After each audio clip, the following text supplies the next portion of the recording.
Hey everybody, good morning. It's time for Tuesday Talks.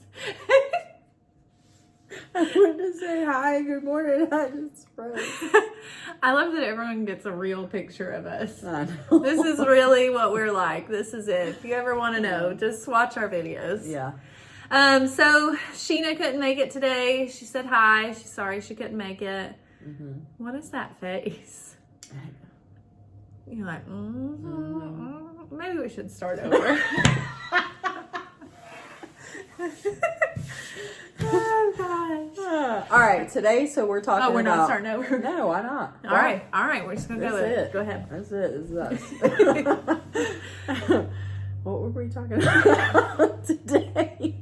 We're talking about How to start how to start a nonprofit. Yes, so we thought that it would go with last week's video of it has been a year and where we're at. And so this week, I'm about to say this year, this week we thought that we would do an episode on how to start a nonprofit. I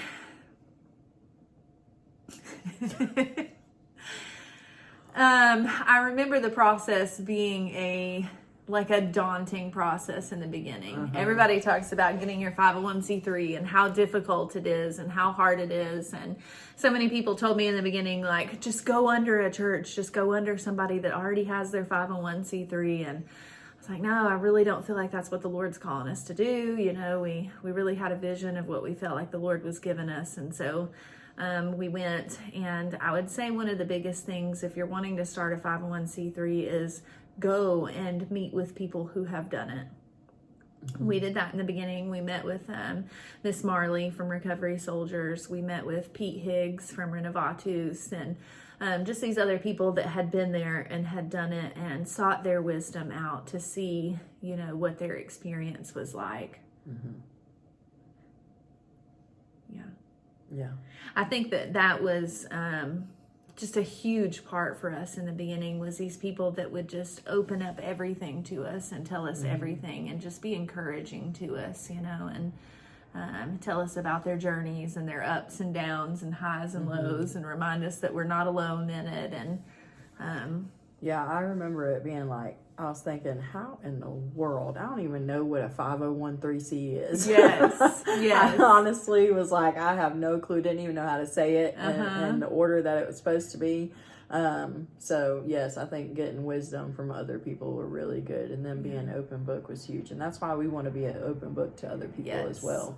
You know, even in finances, you know, how much did you spend on it? How much do you expect to spend on this so and so? You know, just being an open book about it. At first it was like she said, like a daunting just task, thinking of how are we going to even do this? We don't even know what we're doing. But seeking out the wisdom of others, and even there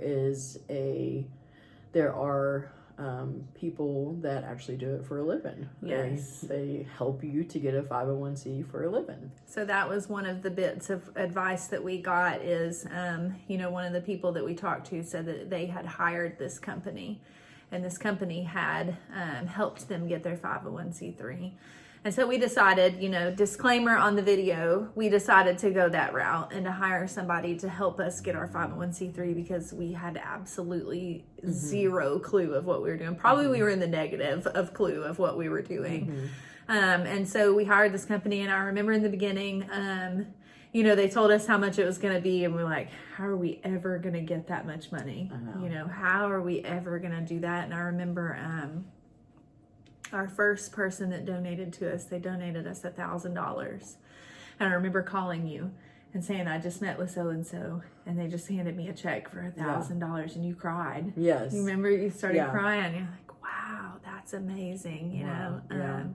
So to be transparent, it was $4,000 is how much it was. And that was to hire them to, they helped us write out our bylaws. They helped us incorporate with the state. They got our 501c3. They got our nonprofit status. They filed our first tax returns. They pretty much did the whole process and walked us through it all. We still can call them anytime and ask them any questions.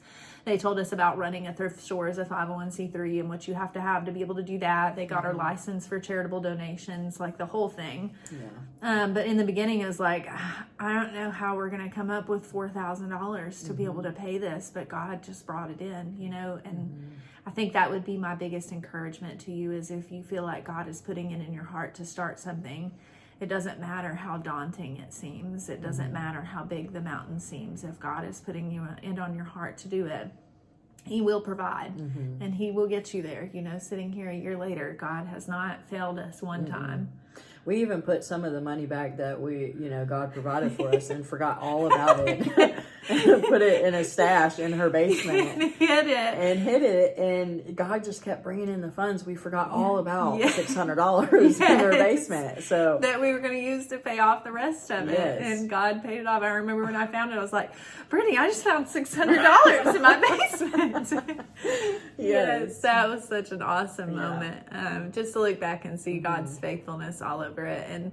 And like I said, really getting the wisdom of other people that have been there. And, you know, sometimes it's easy to look at these ministries that are up and going and think, I could never get there, or they had it easy the whole way to get to where they are, or you look at where they are now and you don't see the struggle they went through in the beginning.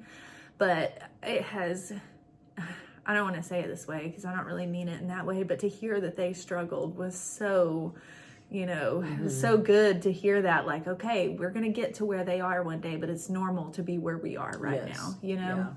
Absolutely. And I gotta say about the group too that helped us, that everything that they did, it was amazing. Like, they sent us the paperwork and we're like, here, you send it here.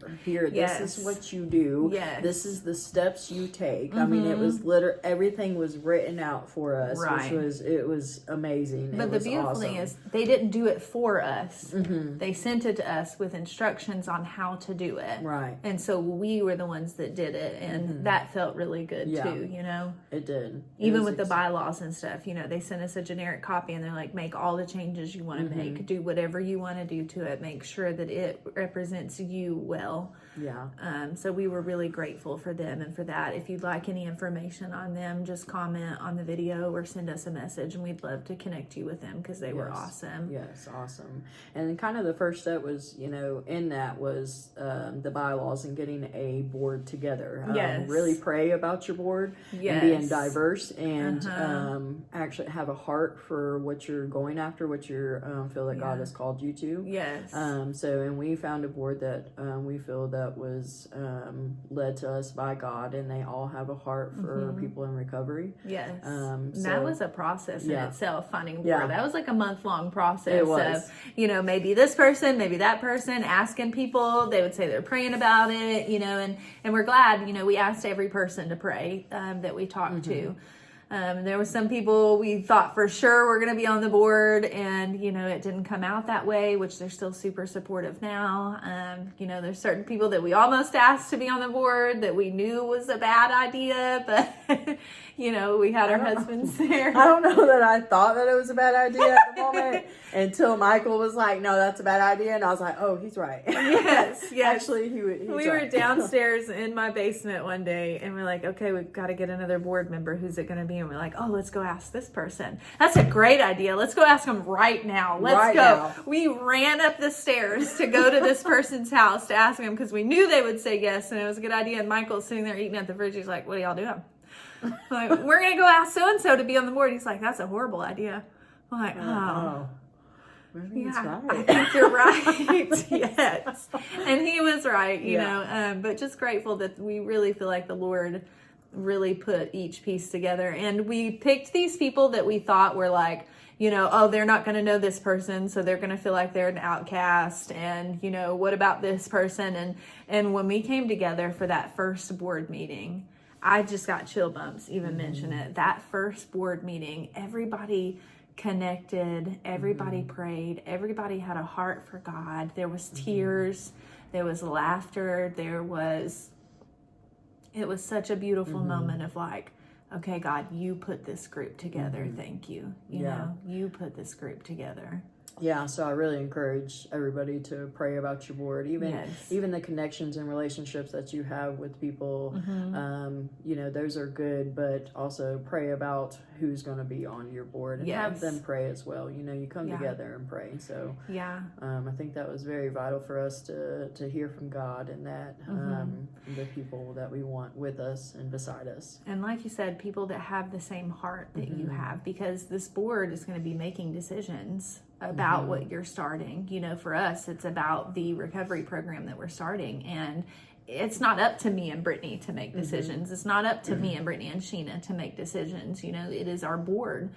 And so we really wanted people that whenever we bring these things together, first of all, we trust that they're spirit led. We trust that they hear from God. We trust that they are going to follow the God's heart in it, the Father's heart in it. We wanted people that we trust have a heart for recovery. And that doesn't mean that they've all been in recovery. Right. You know, some of them have had a child in recovery. Some of them have been in recovery themselves. Whatever it is, that they have a heart for recovery. And, you know, that we trust their ability to work together and to be mature in making those decisions and things like that, you know, and that are mature. People that have more wisdom than us. We wanted people that have more wisdom than us to be on the board. And so that was a huge thing. Another big thing is writing out your bylaws, because your bylaws are how your nonprofit will function. And that are the laws of how it has to function. And so there's all kinds of stuff in the bylaws about how you put new board members on, you know, how many terms they serve, of how decisions are made, of all the stuff. You have to write out all of those things. And, you know, we were really grateful for our bylaws. They wrote them out and sent us a generic copy of them. And then we met with our board and we made changes to it. And we did what we felt, you know, was best for Royal Path Ministries. And so we sent our bylaws, we incorporated with the state, and then waiting on the 501c3 was probably the longest process. We filed with the IRS and waited and waited. And checked the mail like twice a day, 3 times a day. Are we sure we didn't miss it? Are we sure we got all this out of the mail, but we didn't miss that in the mail? Yeah. And also at that point in time, we were just using my house address. Yes. Yes, because we didn't have anything else. That's all we had. And so, you know, we were just waiting and waiting and waiting. And then one day it finally came. Yeah, finally came in. Yeah, we had our 501c3. And you have to get your 501c3 before you can get your license for charitable donations, right? I'm not sure. You're not sure? Yeah. Because I think that's what we waited on the whole time, because we couldn't go out and solicit donations until we got that license, but we couldn't get the license until we got the 501c3. Yeah. And so another thing I did not know is if you are going out and you're going to solicit donations, you're going to ask people to donate to your nonprofit, whatever it may be, you have to have a license to be able to solicit charitable donations in the state of Tennessee. And they can come in and they can shut down your ministry. They can come in and they can fine you like crazy amounts of fines and things if you are soliciting donations without your license. And it's a process to be able to keep that up. You know, the first year you have to send something in every 3 months. And then after that, you have to send something in every year. They want to make sure, you know, how much you're bringing in, where it's coming from, all of that stuff. So we couldn't go out and do anything while we were waiting for the 501c3 because we didn't want to get shut down. We didn't want to get a huge fine in the beginning. So we just had to wait to get the 501c3 so that we could get our license for charitable donations. Is like, once we got that in, we hit the ground running. Yeah. Like, we can do things now, you know, and we went out and just started going to everything we could go to. You know, that was a big part of our, you know, we call it phase 1 of opening Royal Path Ministries, was we wanted to get out there and be known in our community. We wanted to be part of our community. We wanted to meet people and get our name out there. So we went to every single thing that we could go to. Every meeting we found out was happening in Morristown, we showed up. Hello, here we are. Yeah, we were there. And in the beginning, it was super awkward. Yes. You know, sitting there. By this point, we had already printed out brochures and cards and all of that stuff. Side tip, if you're going to print out brochures, Canva is amazing. You can get Canva for free if you have a nonprofit status, but if you don't, you can still use a ton of their templates and things without Canva Pro. But if you get them to print your brochures, they will send them already folded, and they're great quality. We have gotten so many compliments on the quality of our brochures. That's the secret, Canva. But don't, if you're going to order from Canva, have them make them and mail them to you, because one time we needed some in a pinch and we went to go pick them up in Knoxville. It was not the same quality. It was not good.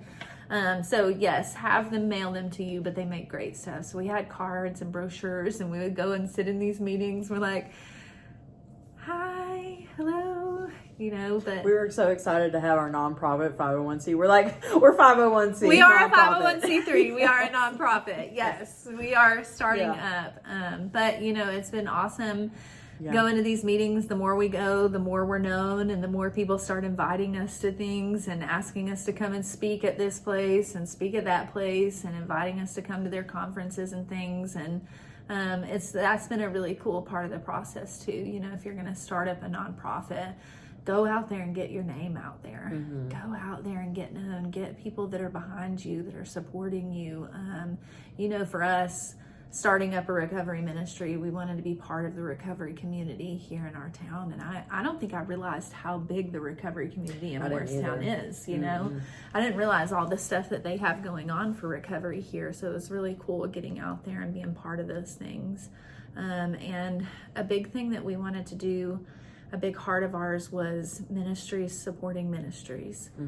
You know, we wanted to support these people that are out doing things, and you know, be able to love on them and encourage them, and you know, I don't know, elaborate on that a little bit. Well, I was going to say that I knew you had something. Did you? I actually thought of it, and then it went away, and then I thought of it, and then it went away again. But I was actually thinking about how much of it we didn't know of the recovery community that we had out there, and supporting others that are doing other things that God has called them to do, and being a support for that, and then being a support for us. But it's okay for different ministries to do things in different ways, you know. It doesn't all have to be Royal Path Ministries, you know, just because we are doing things one way and Recovering Hearts is doing things another way. That's good, you know. It's good. We can encourage each other. We can lift each other up, you know. Just because we're doing one thing and they're doing another, I think that it's good. And you know, it's just my prayer to be able to bring the recovery communities here together, and to be able to connect us all together, and to be able to work together. I say it all the time, you know, you could have a rehab on every corner in Tennessee and still not have enough. And I think that's why too, that from the beginning we wanted to be open about it, open about how we started, even open about our feelings and our thoughts in it, you know, because those are real, but they're you know, I think it's really good to see everybody's heart in it, and just come together and help. If we can all just help one person in one kind of way, you know, how much are we lifting up somebody else? And we doing all of our part, you know, like Stepping Out has classes, and you know, recovery program, and and we have this over here, like all of us coming together to help that one person and lift them up, you know. It takes a village. You know, it takes a village. And there's no reason for us to stress out and try and do everything when there's people that are doing things well, you know? I just had a thought too, but I can't remember what it was. I just did the same thing. Like, I'm like down here looking like, where did my thought go? What was it? What Yes. happened? Yes, but yeah, and it's been really good. It's been, you know, like we said at first, it was a little troubling, but you know, a little discouraging because we're like, how are we going to do it? But God was all along the way, like just showing up and showing out, and was like, here, I will guide you. You lean into me and ask for wisdom. I will give you wisdom, and He did along the way, and it's been so encouraging. We've had such up and downs, but it's been amazing. Just getting our nonprofit and just keep moving forward. It's been great. You know. It's been good. It's been really cool. And the big part for me is being open about this and being because a lot of times we found that it was like, not that it was secret, but we never knew about it. You know, we weren't educated in it. We weren't out there in the community knowing about it. So it's really good to be out there in the community and actually seeing, hearing, being a part of. You know? Yeah, I think it's beautiful. You know. It's beautiful to encourage us all to work together and to come together. Yeah.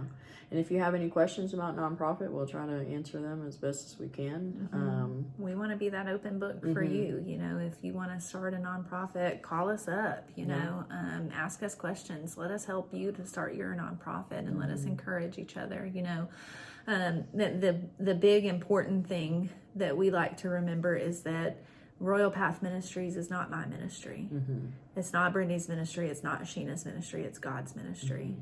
And, you know, if you hold it with open hands and realize this is not mine, and I give it to you, God, to have your way every step of the way, God, your will be done. He will work in it. When you give it to Him, He will work in it, you know. But when you hold on to it and say, no, it's mine. I was listening to a pastor the other day. He said, what is the worst 4-letter word? He said, it's not the one you're thinking. The worst 4-letter word is mine. M-I-N-E. That 4-letter word will destroy you quicker than anything else. And so it's important that you remember that nothing is mine. I'm just a servant here. I'm just trying to follow the Lord and do what He has willed and what He has planned.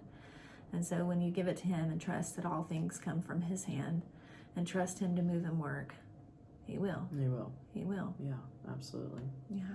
All right. All right. Well, I hope that this encouraged you guys.